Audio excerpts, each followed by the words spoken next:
8, You're watching 7, Experience Comic Culture and Sales. 5, Streaming live daily to 4, Facebook, YouTube, 3, Twitch, and Twitter. 2, 1.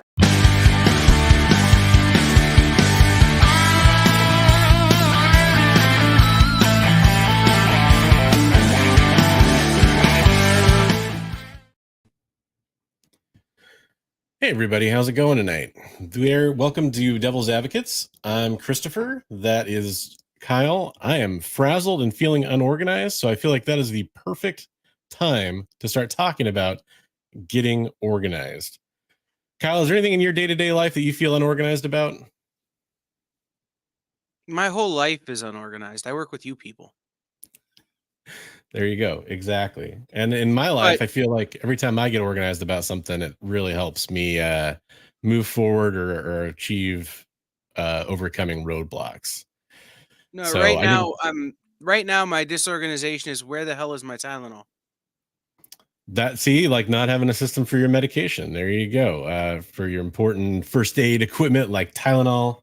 For some reason, I'm having a bit of a headache myself today. I don't know what it is, but it sucks. Don't like it. And Sean, hey, we appreciate you being the first comment over here on YouTube. Yeah, this organization thing is a topic that I think is really one that a lot of people struggle with in day-to-day life, no matter who you are.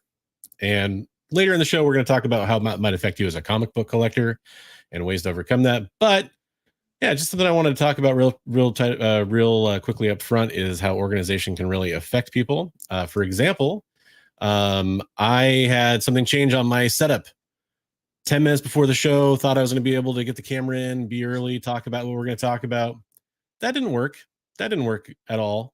Why? Because I wasn't organized and didn't have a backup plan like I usually do and all this kind of fun stuff. So when that kind of stuff happens, it can really throw a monkey wrench in your plans. And the Hydra. Yep. There you go. That's a good organization. I think Leonard is saying Hydra. Yeah, that's the organization, man. So that's kind of where I'm coming from on this, is that organization is something that I think definitely can help. And we're going to be talking about some organization later in the show.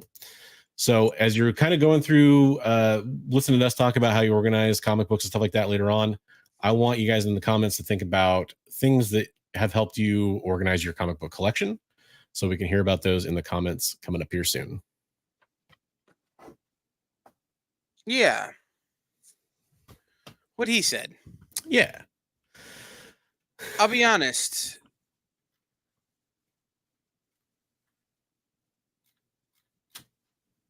I completely lost every thought in my entire brain about 17 seconds ago. And now it's just replacing with the loud monkey playing cymbals on my head. So basically, if you're not alphabetizing your comics based on release week, you're doing it wrong. Based on release week. Interesting. Okay. Mm-hmm. That's definitely one way to do it. Yeah, I'd love to hear about it. People's comments. No one should actually do that. I'm just saying it to be a jerk. What's funny, though, is there are people that actually do that. I definitely know people that do that. And I call that the lack of organization. Well, actually, and this is an interesting thing. I really like when people do that, right? And I do it in part in my collection. But what's really handy is when you buy a collection and it's sorted by release week.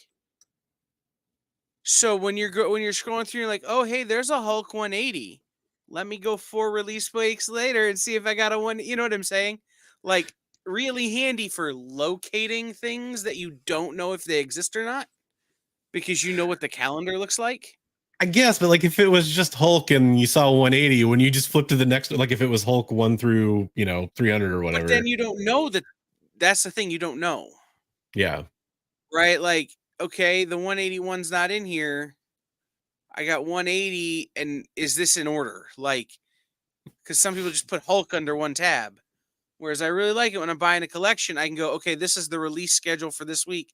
Let me make sure everything's here. Let me, and I can pull all those prices at one time. Like, so it's always a fun way to do things, but I don't expect any actual human with actual human needs to sort their comics that way. Well, the one collection I bought actually was organized that way, more or less. There was kind of a loose publisher system, and then they and this is because they were deployed. They had a pull box, so it made sense that all the things that they when they finally were able to come in and pick up their pull box because they had an arrangement with their LCS owner, it kind of got put in their by release week order. That totally makes. There was some minor adjustment based on what they really wanted to read or whatever. Right. It was fascinating to do it that way. Like it was kind of like a weird archaeological experiment.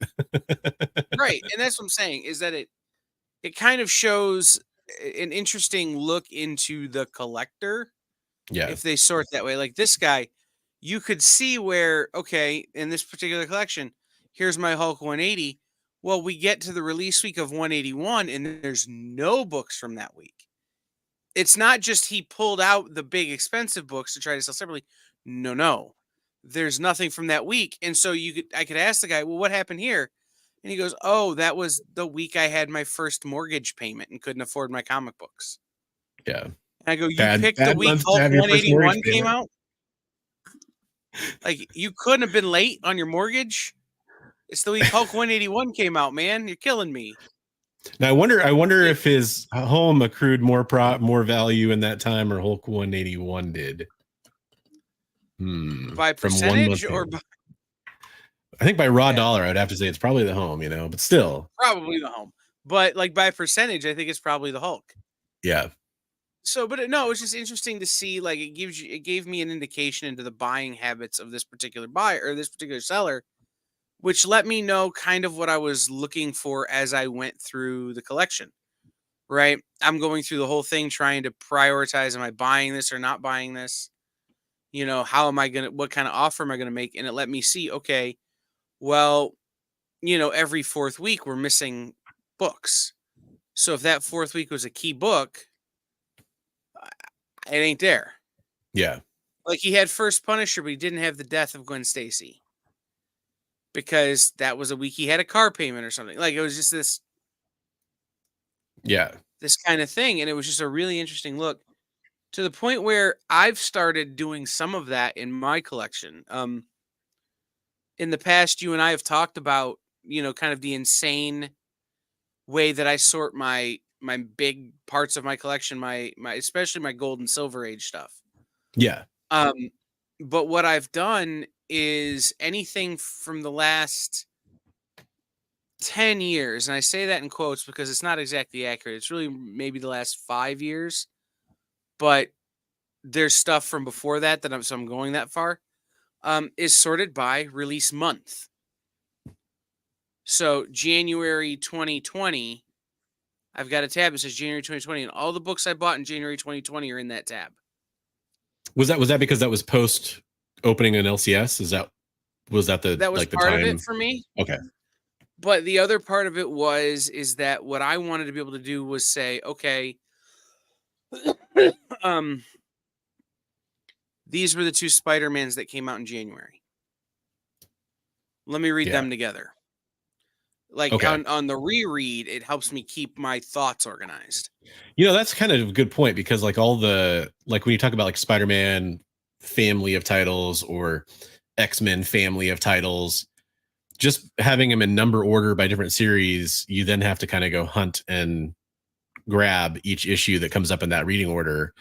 Whereas if you do it by month, there is kind of like an easier, like, probably all the September books are going to more or less line up.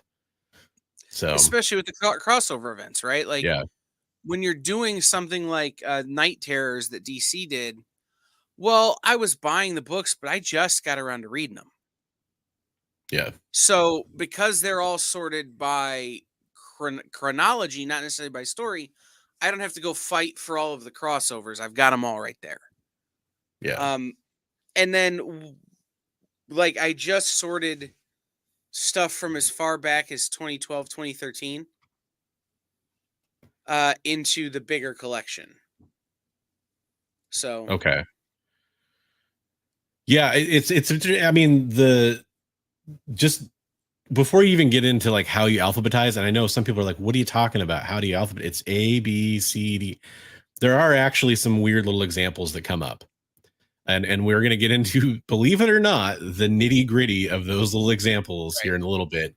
But before we even get to there, yeah, we're talking about it right now. It's like there's almost the hierarchy of organization. So, and I'm just going to highlight a couple comments that have come through that people were putting out there. And this one isn't really necessarily what I'm talking about, but this is a methodology that I actually have found myself kind of falling into. Psycho Phil says, I organize my books however CLZ tells me. And it's interesting because I had found myself be getting closer to CLZ's system just out of ease of finding something, because that's the way I have it cataloged. I know Kyle has his own cataloging system and inventory system, which it's in a way crazy, but in a way perfect, because he can find whatever he's looking for. And we can talk about that in a little bit, but people have different ways of doing that. That one, since I was using CLZ so heavily, I can identify with that one. I disagree with some of how it's laid out. Personally, I wish you could kind of change it. Maybe you can. I haven't dug deep enough. Mr. Nope says per series / collection or each week A to Z. Oh, okay. Per series, collection, or each week A to Z. I think you were asking about the collection that Kyle was talking about, maybe there. Okay, yeah, I get it. It's each week A to Z. Yeah. Well, Sean says, good. Each month A to Z. Each month. Sean said, for me, it's by publisher and then A to Z, and that's a one I hear often from people, is by publisher and then A to Z. I've also heard people do, I mean, everything from publisher to imprint and then A to Z. I've heard people doing everything, because they only care about, let's say they're a huge Stan Lee fan, they only want Stan Lee books. They might have everything A to Z under Stan Lee, or A to Z under Todd McFarlane, or something like that, right? I've heard of people doing that. There are different methods of that. I mean, there's people that are they take all their Spider-Man comics, and so they get Amazing Spider-Man and the A's, and they'll have Spectacular, but that is separate from the rest of their stuff. One for me, that this is a real one for me, is separating out my slabs versus separating out my raw comics. There's not really an easy way to put those together, so you might have a completely separate alphabet for those. And that's the thing, is there's just different ways of looking at it, and it's always strange too, like going and looking at somebody's comic book collection personally and seeing how they organize it. Sometimes going into an LCS, you can kind of run into this as well, because they will have different sections of books laid out. Like they might have, okay, over here's the dollar bins, and that's A to Z. Over here is the medium value books, and that's A to Z. There's an LCS I go to occasionally that has every mini series. If it's in a certain section, it's all collected. So you'll have issues 1 through 4, or 1 through 6, or 1 through 12, or whatever, all ready to go in that section. So if they have the complete miniseries or the complete run, that is in its own separate section of the store. So you can just go grab the whole run at the same time, for example. Right. And there are people that'll separate out their signatures. There's all kinds of different ways to pull that stuff out. Right. What we're really talking about is what Neil deGrasse Tyson would call data slicing. Mm-hmm. So it's taking whatever your data set is, and in this instance, we're talking about our comic book collections, and slicing the data into manageable amounts, right? So it's very easy when you're looking at massive amounts of information, like a massive comic book collection, to say, this is a lot, it's overwhelming, I don't know how to do it. So what you do is you break it down into small, manageable chunks, right? It's the just keep swimming mentality. Do a little bit, then do a little bit more, then do a little bit more, then do a little bit more, and then you get to the end.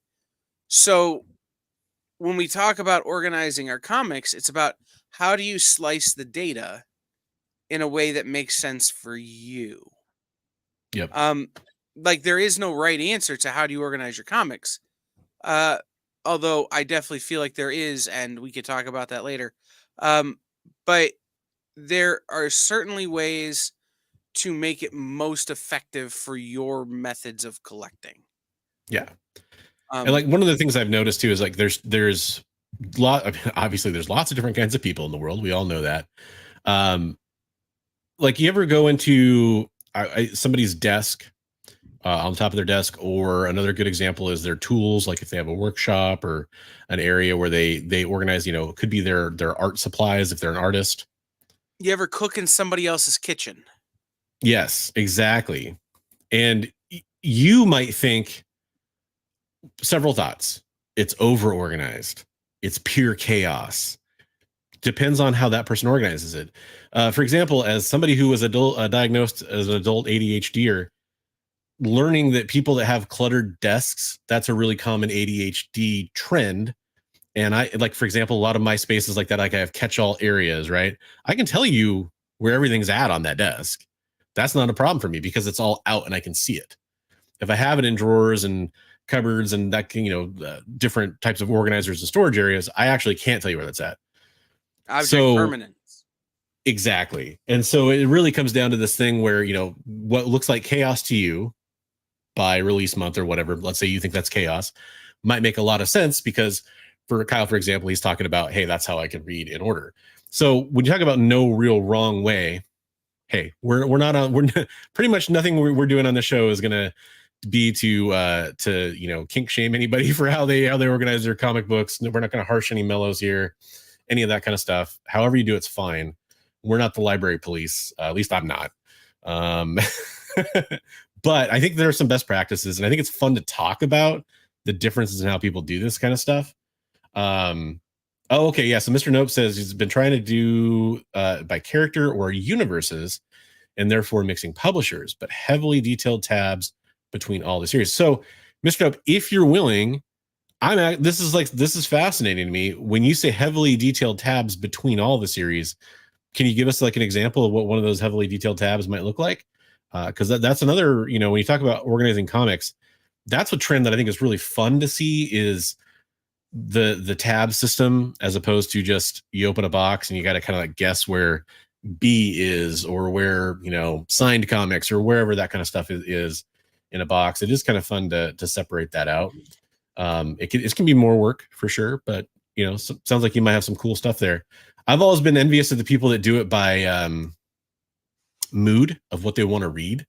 There are people that do that, like they'll do, or not even necessarily mood, but like there might be like types of covers. Like I know people that collect covers where it's raining, covers where Those people are kissing. Chaotic evil. They might bottom, be bottom right hand corner of the grid, man. Chaotic evil on the chart. Yeah, it's one of those things though where it's like it is kind of fun though, because if you do have a specific like niche that you collect in, and then you could pull out like, let's say you're that rain cover collector. Here are all my covers with a rain on it. I don't know why that stuff is interesting to me, because like then they started pulling out ones you're like, yeah, I never thought about that before. That is a cover where like rain plays a very important part in it or whatever. And that's a weird, esoteric example, but people have all those different kinds of, homages to whatever they like or whatever. How do you find that when you need it though? Like, I can't. It's usually a separate section. Let's do this. I need a minute to wrap my brain around people who collect comics that way. So why don't we take our first break, and hopefully by then the little Windows reboot music will play in my brain and I'll be able to understand that mess, because that makes no sense. Sounds good.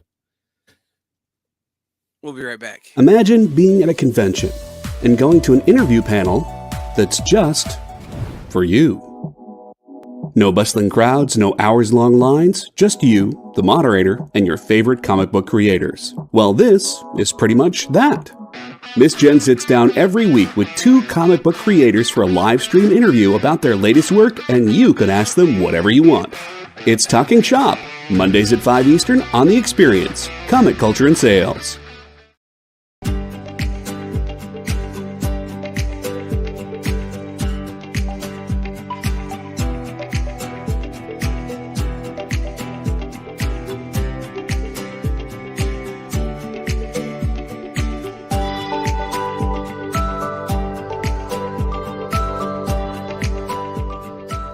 There's something for every imagination at your local comic shop.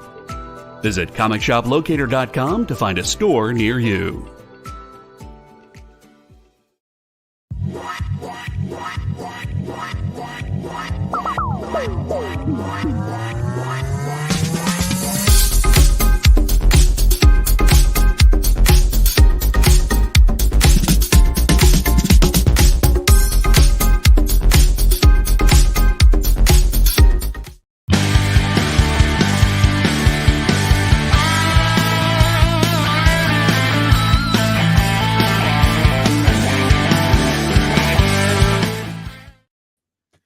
What's up, everybody? Welcome back into Devil's Advocates. Before we get any deeper into this, I want to shout out the people watching over on the Instagrams.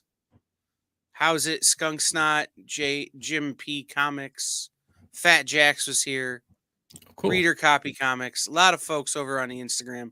What's up, everybody? So before we went to break, we were talking about the wrong way to organize your comics, and that is by mood. Don't be that guy. No, I'm kidding. Yeah, and again, like not necessarily just by mood, but also by somebody like, you know, the person I was talking about. It's a very specific example, the rain cover thing. They just have an extra section of their collection where they've kind of put. It's not like they have happy, sad, angry. I mean, I've seen like comics I want to read when I'm depressed, right? And that to me like kind of resonates in a way because it's, hey, I know this comic is going to take my mind off things. It's going to cheer me up. Instead of, it's almost like having a physical space of like your record collection or something you go to where you're like, you know, and if I need to cheer up, I grab one from this pile and I know I'm going to feel better. That's what I kind of mean when I say, and I get that a little bit. My record collection is sorted alphabetically by artist and release year. Boom. That's how I do it too, for the most part. But I'm saying I understand that aspect of it. Yeah. So we've discussed it before. Kind of the way that I have my larger collection sort of sorted, and I suppose we should probably mention it to anybody who wasn't here for that conversation. Kind of the insane level that I've gone to over the years in terms of sorting my personal collection, which is to say that I have all of the bronze, silver, and gold comics are sorted into boxes with barcodes. There are individual barcodes on the back of every comic. Every comic is in a personal inventory system that I use to sort. Those collections are sorted by character, but only once you reach a certain critical mass. So, for instance, I have a SpiderMan shelving unit. That is, you know, it's Amazing Spider-Man, Superior Spider-Man, Superior Foes of Spider-Man, Spider-Man, Avenging Spider-Man. Right. So all of the Spider-Men are there, sorted by title and then numbered. And then each of those boxes has a barcode that tells me when I scan it, okay, this has Amazing Spider-Man 1 through 300 in this box. This box has 300 through, 450. This box, whatever it is. And then each book in there, when I go to pull it out, I scan it out of the inventory so I know it's not in the box. Yeah. That way, if I read it, I know, okay, it's not in the box. I could scan again. It says it goes in box number 7. Put it in box number 7, and I'm good to go. So that a lot of that comes from my collection is my collection, but also my collection is at any given time at differing levels of for sale. So I need to have the inventory system and the management system to say, okay, somebody calls me and they're looking to spend money on a book. I have the ability to put that book in their hands at value, right? Yeah. Then the newer stuff, like I said, we talked about doesn't have any of that stuff. It's sorted by release month, basically going back to 2015, 2016, but starting really hard in 2020. So I like the way CLZ does things, and like my inventory system is based sort of on CLZ, but I tore it apart and fixed it. And League of Comic Geeks does a lot of great stuff too for new collecting. But one of the best things I ever did, and my brother-in-law put me onto, is I bought the tabs with the numbers on them. So you have a tab and you write across the top your title, or if you're me, you put a nice printed sticker with the title and the barcodes and all this kind of stuff on it. And then there are check boxes for the issues you need. Well, before you put that in your box, before you put that away, you make a photocopy of it. Because now you've got a piece of paper with your actual tab on it that when you're going hunting, you can check off what you've added. So it gives you, instead of having to have an app or whatever telling you what you need, you have a piece of paper. So, hey, I'm going to this sale. I'm only going to put SpiderMan. Yeah. Well, and I just SpiderMan tabs and I've got them. That's interesting. Yeah. What else do you have? Like, as far as, do you want to discuss any of the extra levels of organization you have on top of that, or is that kind of the basic overview you want to provide? But then it's all by critical mass, right? So my slabs are in a completely different section, alphabetized by certification number, because slabs don't fit in regular boxes. Right. The certification number was the one that impresses me, though. That's the difference there. Well, because again, those are scannables. Totally.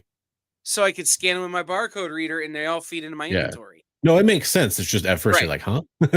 Right. So yeah, it's certification number, because then it's okay. This is the first one, and I know that I need a higher number. It's behind it. Yeah. And then I just added a box because I was getting tired of dealing with some things.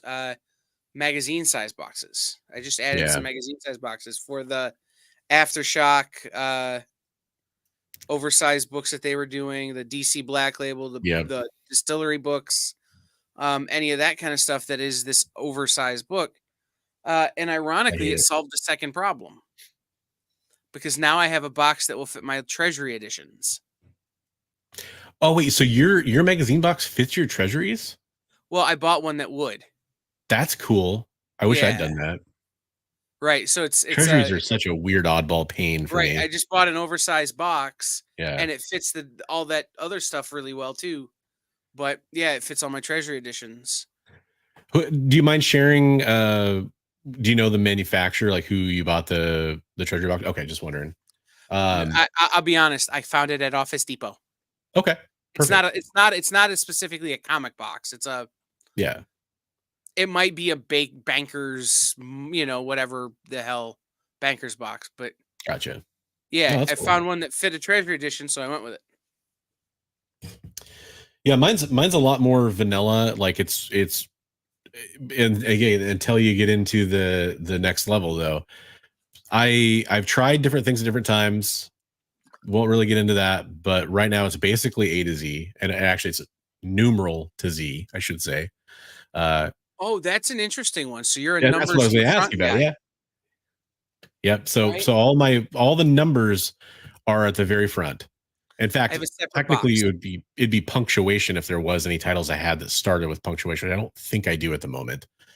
Like if there was an exclamation point or something, that doesn't happen very often, obviously, but occasionally it's possible. So that's in the very front. In fact, it's actually sitting right here because I'm going to go through the process of updating my CLZ and my Overstreet access and getting it all in there and getting it right. Because I did go through the painstaking effort of getting it all basically A to Z, but there's differences. For me, the difference is, yes, I have my slabs pulled out in separate boxes because they don't fit in the same boxes is the primary reason why. It makes a lot of sense. It's how most people are going to be facing it. There's some exceptions though. Like some people have all their whatever books are slabbed, all their X-Men books or whatever it might be, right? From Uncanny XMen. Yeah, for me, it's I have that, and then I also have a section of books that are primarily like I know they're going to be for sale at some point, or they are over a certain dollar amount to the point. It's kind of a grab and go box essentially. Like if I had one box I had to grab that had the most high value in it, it'd be that box. But it's also the box I know it's like those are the books that are probably going to get sent off for grading, or they need to be sent off for clean and pressing for grading or that kind of thing. It's kind of that section. And then I have one more that's just sort of this is brand new to me. My read, it's a short box, but it's a read pile / I picked it up and need to integrate it into my system. And that's not organized A to Z. It's organized by pickup or shipment that it came in. When I have little they're actually the longer boards that come in the eGerber MyLite 2 packages. I use those as dividers in that just because it's easy and I can keep the shipments separated until I get a chance to catalog those into my inventory system. But as far and it's interesting you talk about the database system, and yours is obviously very I don't want to say complex, but it's very sophisticated. Well, I And think more than being collector focused, it's seller focused. right, for sure. So it does things that CLZ doesn't do. Yeah. And at the same time, I took out things from CLZ that I didn't need. Like, I don't need CLZ's algorithm. I don't need CLZ's sort of sort methodology. I just need its database compiling methodology. Yeah. So if I can then integrate that with hopefully soon Overstreet Access or one of those, right now Comics Price Guide, it gives me everything I need to be active as a seller. Yeah. Now I will say something I didn't mention is I have my short box that lives in my car that is sorted in no kind of way, which is stuff that I pick up over the course of the week stays in the car. Yeah. Unless my Wednesday stuff comes out to read it. But if I pick up, I stop in someplace and I pick up a book, it just goes in there, stays in there until Friday when it comes in here. And then I have a box that lives in here that is my I need to put this crap away box. I gotcha. So, I've got boxes everywhere, bro. Yeah. I've actually thought about a shirt. I have a shirt that says I have issues, and it's a Kevin Smith shirt. It's Kevin Smith standing in front of a bunch of short boxes or long boxes. I wanted to do a shirt that says I got boxes before, because that's just so true. But yeah, there's a one other element you touched on that I wanted to talk about too, which is it's kind of an organizational thing. So I have, you have the tab system. I have an old school, like super simple Excel sheet for the stuff that I am trying to collect the whole runs of. G.I. Joe, Real American Hero, the Marvel series, or Uncanny XMen Volume 1. And I have a Google Sheets, and I also have backups in other places, but I have like a Google Sheet for that. And it's saved off as a local copy. So if I'm somewhere where I don't have signal, like if I'm on a con floor and I don't have signal, or if I'm on, in a shop where for some reason, like, you get down into the basement or something in some crazy shop and you don't get signal down there, then I don't have to worry about, accessing CLZ or other databases that have that stuff stored in the cloud. I actually have a local copy. And so I can just look through and it'll tell me like how many copies I have. It's real simple. It's just how many copies I have and what the highest grade one is. So I know if I need to upgrade that at all. And I don't collect a ton of runs, so that's really easy for me to do and upkeep. If you collect a ton of runs, that probably won't work very well for you. But I think that's going to kind of lead us into the nitty gritty I mentioned at the top of the show, which is actual alphabetizing. It's crazy how deep that actually gets to me. And I think that part of me, I love things like nomenclature and how things are organized. And I also, it's a love-hate relationship for me, because I think some of that stuff, it's annoying because you find edge cases where things don't fit into neat little boxes. No pun intended. Yes, exactly. This is a question I'm glad that came up.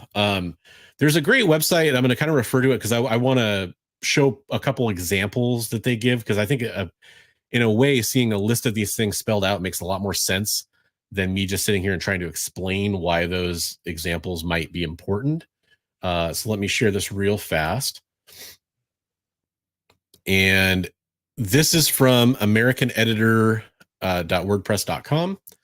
And I'm just I know there's a lot of text here. Don't worry. I'm going to scroll down to some stuff that's relevant. But basically, the point of this article is talking about different ways that you can alphabetize. And it's talking about 3 primary ways that people alphabetize: letter by letter, entries with the same first word, and numerals and symbols at the beginning of entries. And I know that sounds really like crazy, but let me just pull up an example. This is the letter by letter example, and I'll see if I can enlarge that for everybody a little bit here. That's too much.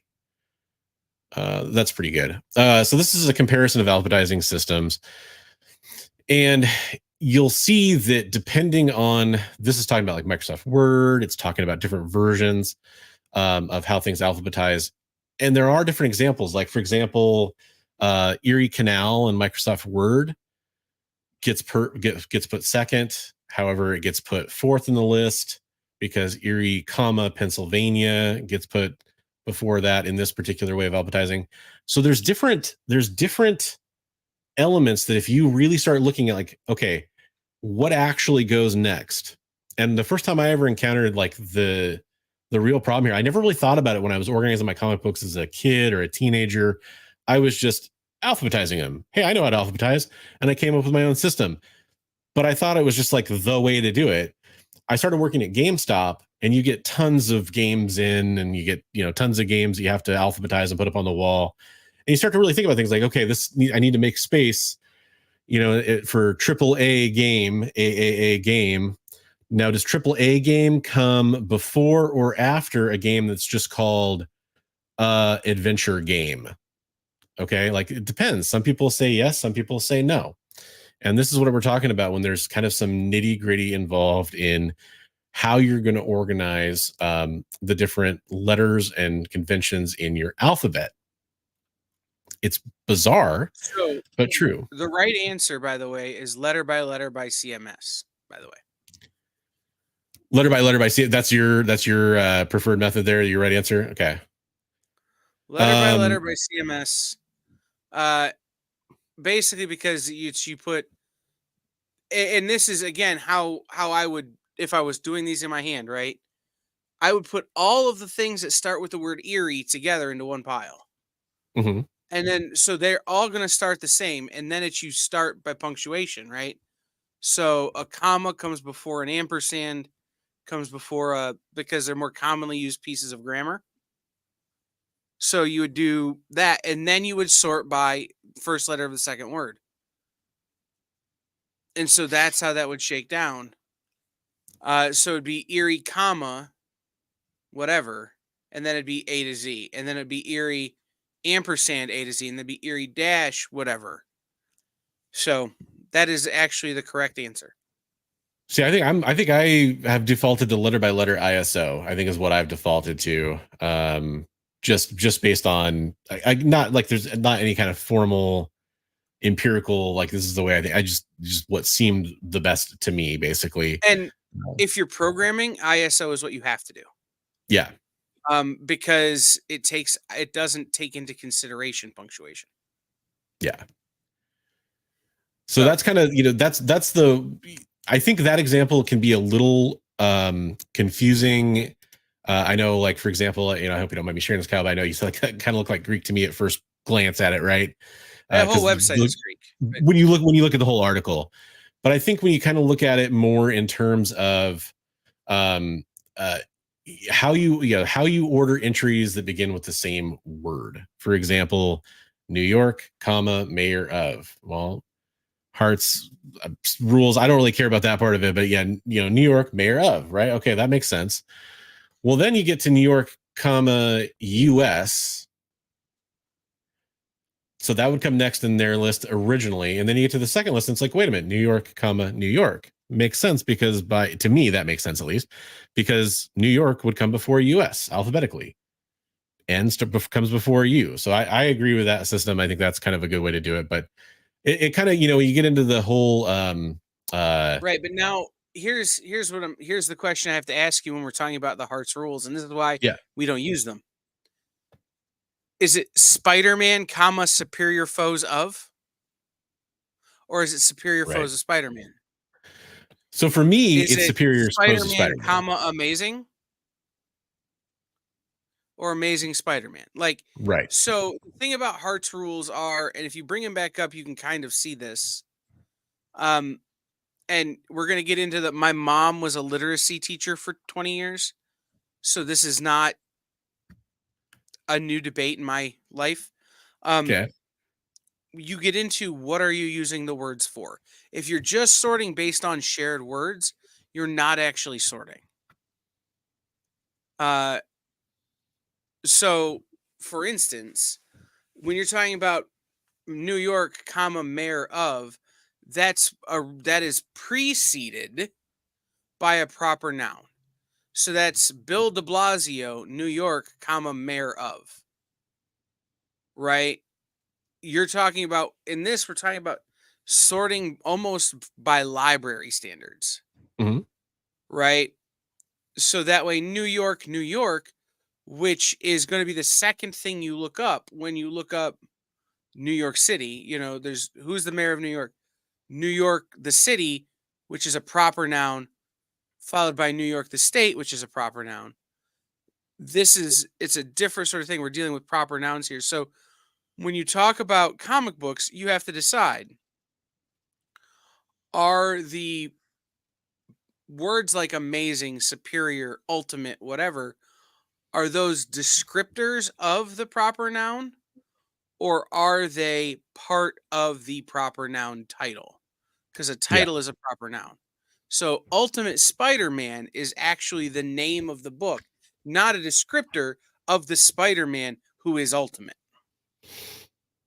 And there's one example to me, and I'm sure there's more. This is the one that jumps to my mind.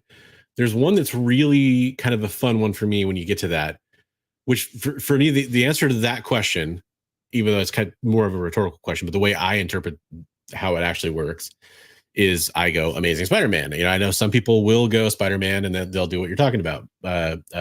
You know, and if you're sorting by Spider-Man, right? If you've got a box of Spider-Man, your tab might just say amazing, might just say ultimate, might just say superior. Yeah. And that's fine because that is a delineation in terms of that data slicing. But if you're trying to sort by full title, not by character, then you've got to make that you've got to have that conversation. Hey, Rock the House, if you're saying that you want to read some of the I think this is what you're saying. If you want to read some of the details, what I'll do is I'm going to paste the link to that article in chat if you want to read along and look at some of the descriptions other than just me highlighting the bits I think are important. If that's what you meant, hopefully that helps you out a little bit. But yeah, so the example that I get to that I think is kind of it's a fun one is what I mentioned earlier. I think it's the number one title I collect, and that's X-Men Volume 1, Uncanny XMen. And what's fun for me on that one is there's different ways to look at it, because there's some people that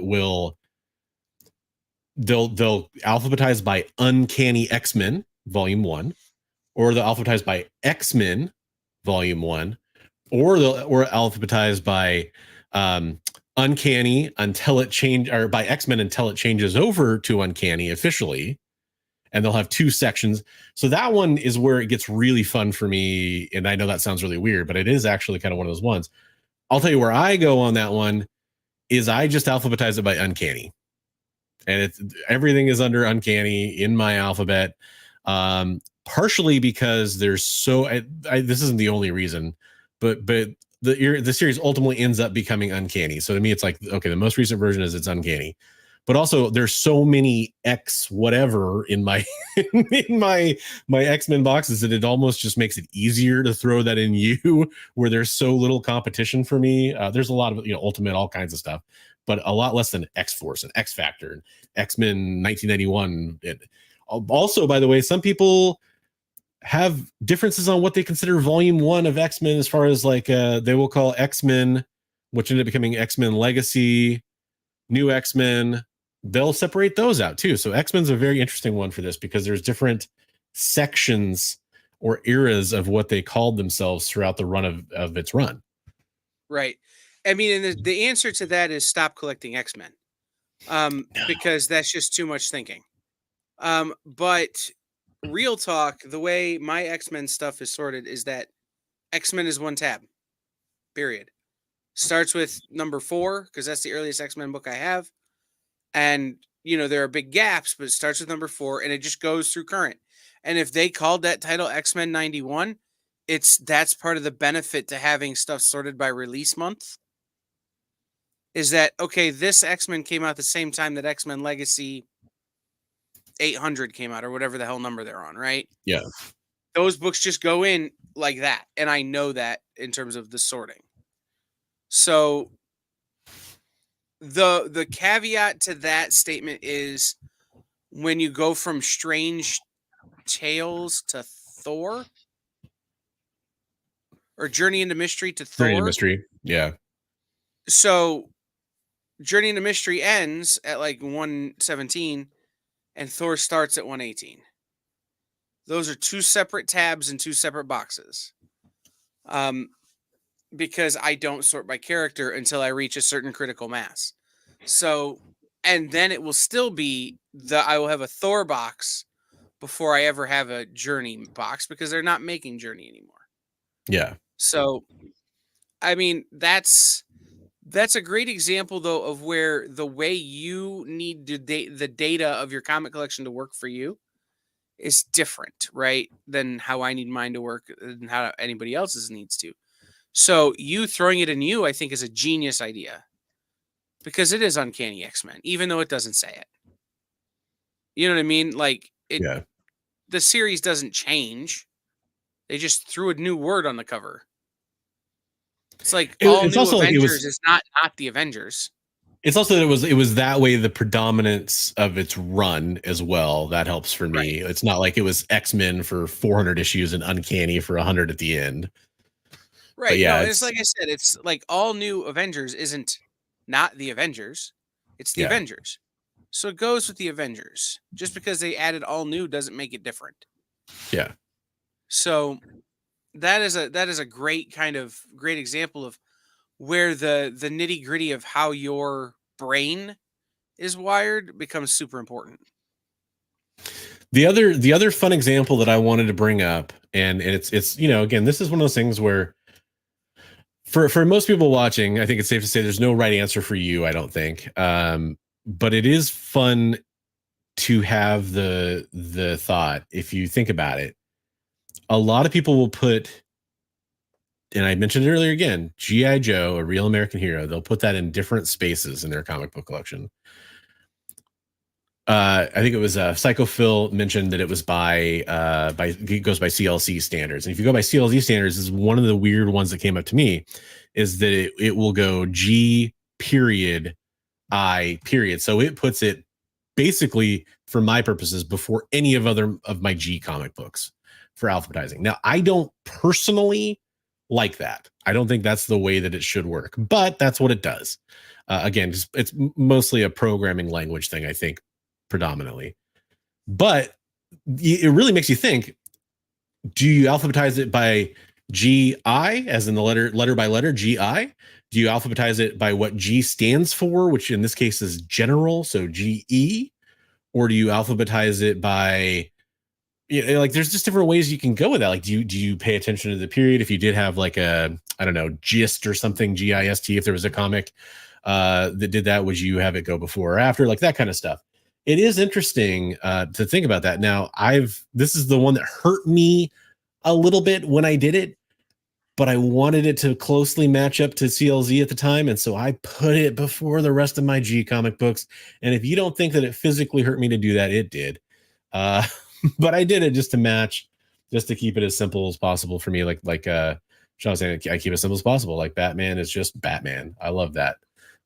So for me, sorting G.I. Joe and having Gist and having Giant Man and having all these other GI books,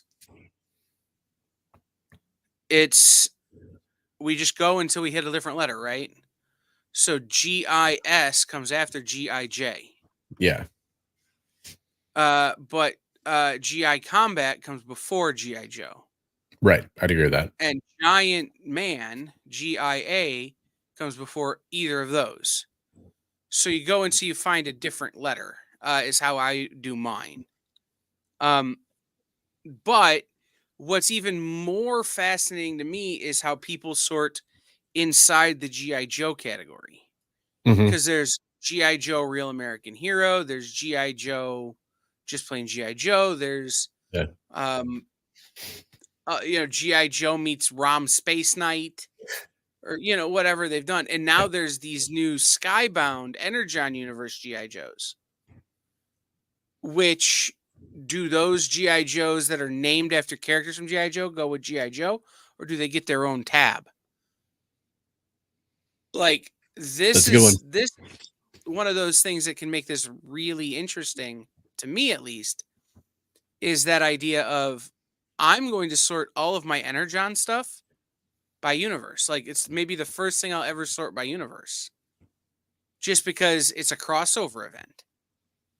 So the extra layer for that one, though, and this is where it's fun to me, is as a longtime G.I. Joe reader, is that it is a continuation of that series. So I also can clearly see the understanding of, well, no, everything that's, we're at 301, 302, 303, everything that's come before that will go with that.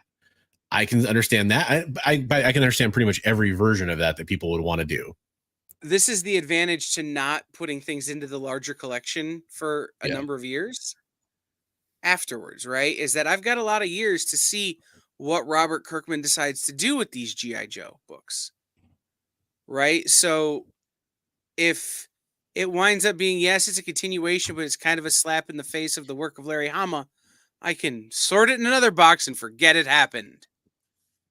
It's this benefit to, letting these things mature. Because again, there is a SpiderMan run that I'm not going to name who wrote it that will not get sorted in with the SpiderMan books. It will live in its own box because it really doesn't match with anything else. And there's no problem with that because I'll know where the books are. But it's just important to know in the overall numbering that starting with number, it's in this other box. And then it's there for 50 issues, and then it comes back to the big Spider-Man box after that. Yeah. So, there's different ways to do it. For example, like just the GI one, the one that's fun to me is before I did it by the CLZ, kind of, I let an app decide for me where my comics go.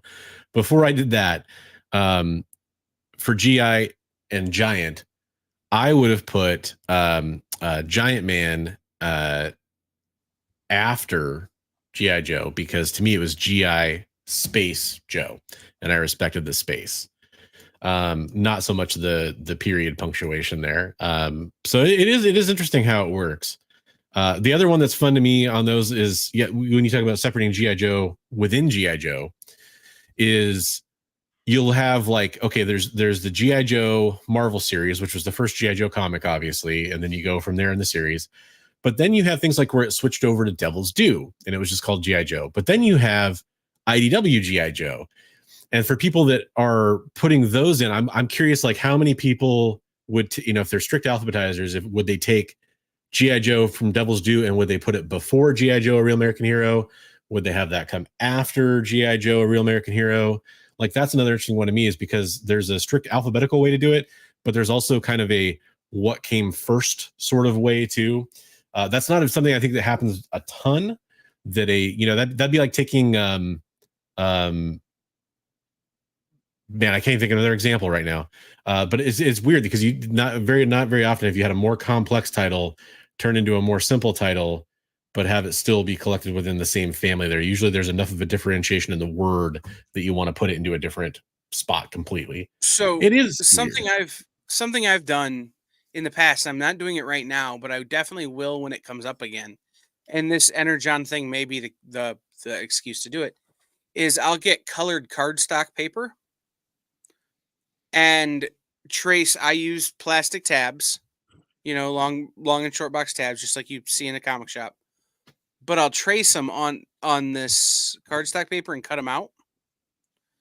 And I put those in as subtabs, right? So I know that in my G.I. Joe box, for instance, the Devil's Due run is behind the red tab, and the IDW is behind the green tab. It's still all G.I. Joe, and it's sorted numerically and chronologically, but it's just another visual cue to say, okay, Devil's Due is red. Yeah. IDW is green. Grab that.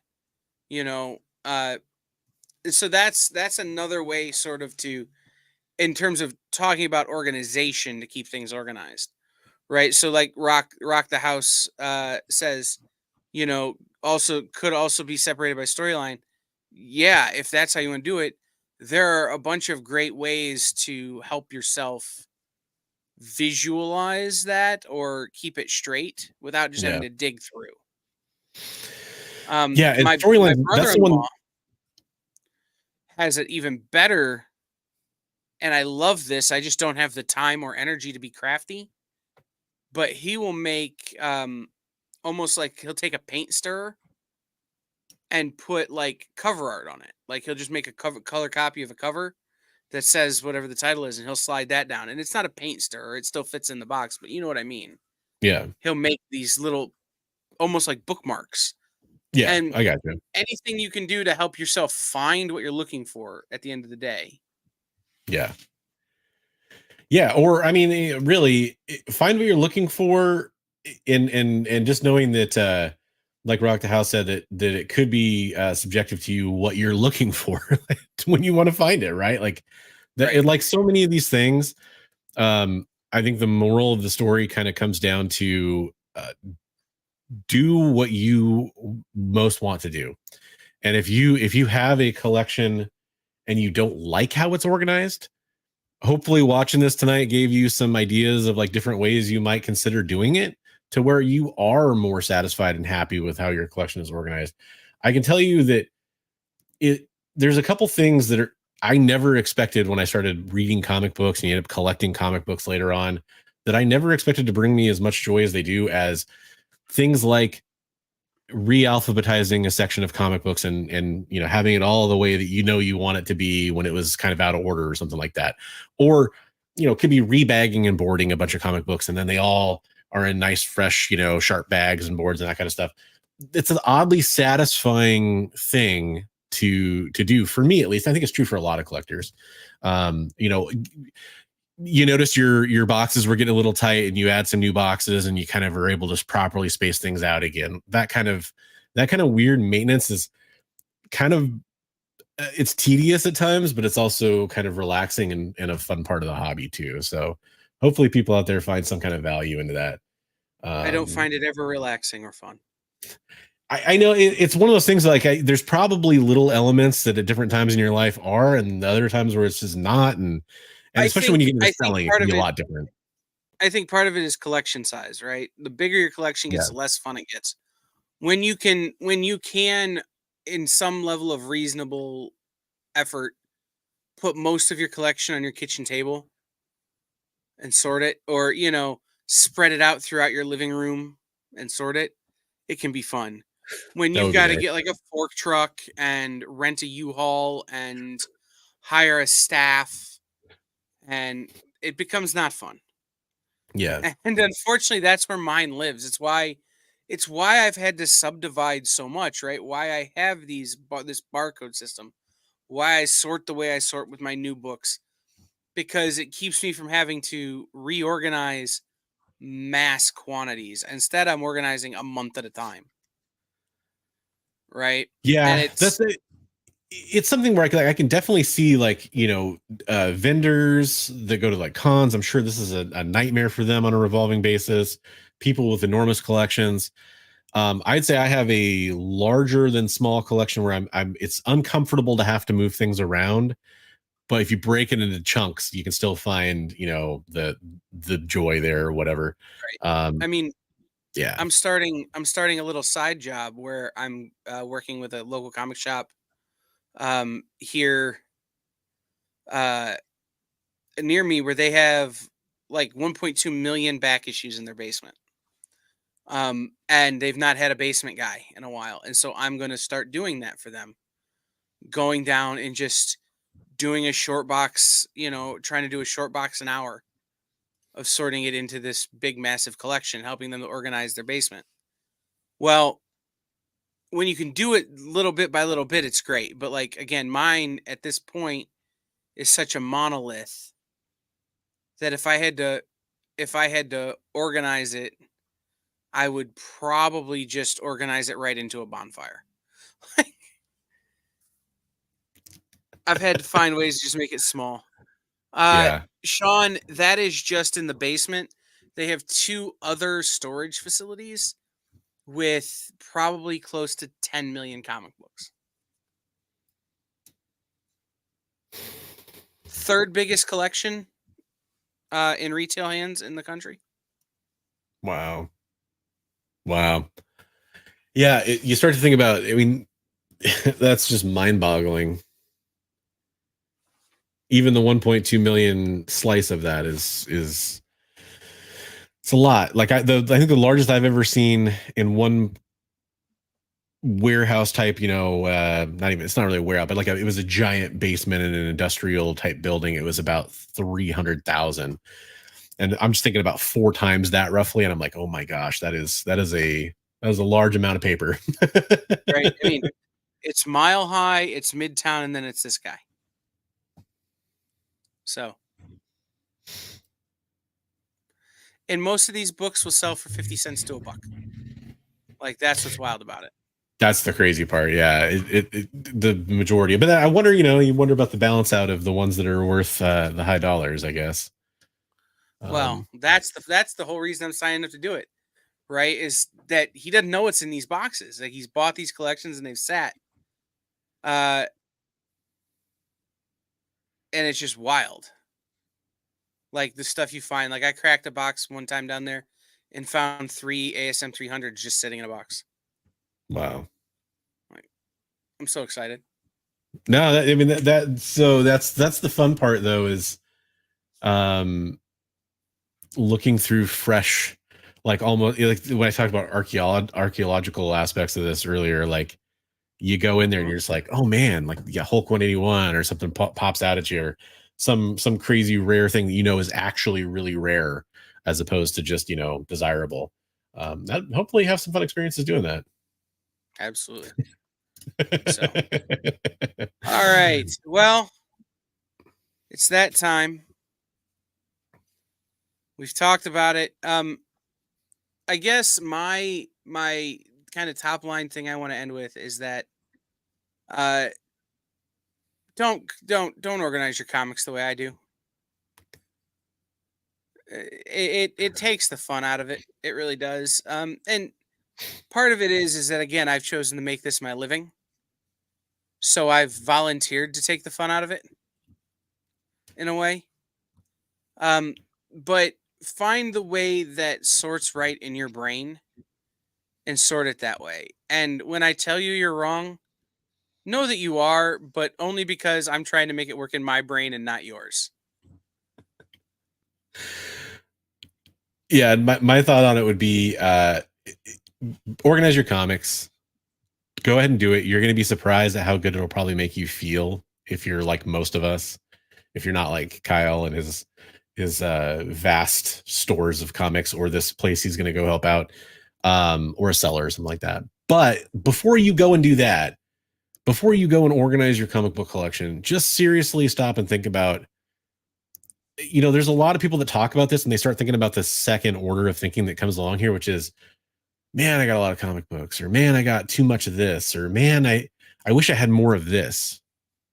It's a really good opportunity to have that kind of, like, because maybe instead of going and organizing all your comic books just by alphabetical, what you do is you say, you know what, I'm going to pull out all these comics and I'm going to sell them, or I'm going to donate them, or I'm going to do something else with them.